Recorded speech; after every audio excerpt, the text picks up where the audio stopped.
drivers take their aggressions out on their fellow drivers by speeding, honking, tailgating, giving the finger, and other gestures. To overcome aggressive driving, we must first understand it. I will tell you about the aggressive drivers themselves, who can be considered an aggressive driver, the problems and dangers of this terrible trend. As drivers, you have a need for safety. You need to be good examples for future drivers. Don't show aggression and always keep calm. Aggressive driving is a combination of being alone as well as being in public. A car isolates you from the world as it takes you through it. Some think of aggressive driving as the same thing as road rage.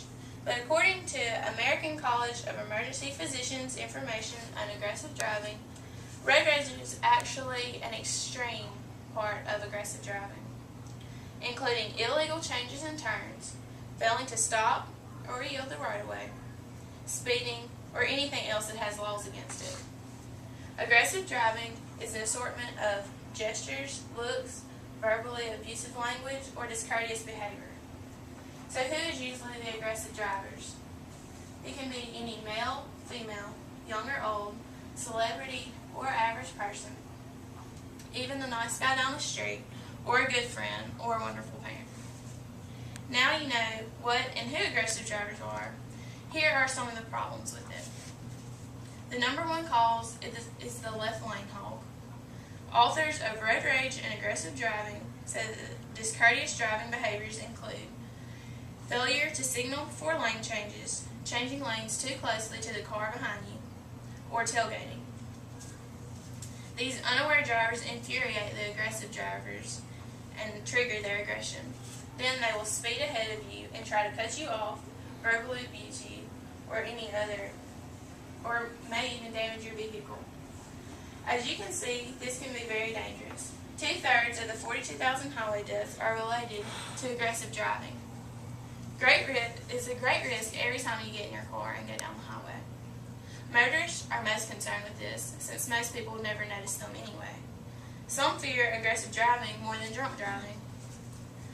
Drivers now usually consider of the idiots, the people going faster than you, the morons, the ones going slower than you, and you. Make sure we aren't victims or the aggressive drivers on the roads today. There are two solutions, one for the victim and one for the perpetrator. According to Louis Mizell, here are some suggestions that AAA makes as to how drivers can avoid being the target of driver aggression. Don't block the passing lane. Stay a safe distance from the car in front of you. Don't give obscene gestures. Use your horn only when needed. Don't get in the right-hand lane unless you are turning right. Don't take up more than one parking space, and don't park in handicapped spots. Also, do not use your high beams just because the driver coming towards you has theirs on.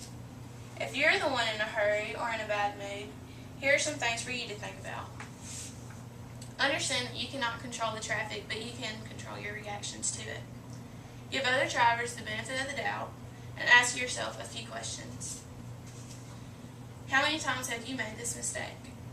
Is it worth getting injured or killed? Is it worth getting a fine, going to jail, or even going to a lawsuit about it? How stupid will you feel when you're pulled over and that driver passes you waving? Here are some pictures of wrecks, people who have been in wrecks due to aggressive driving.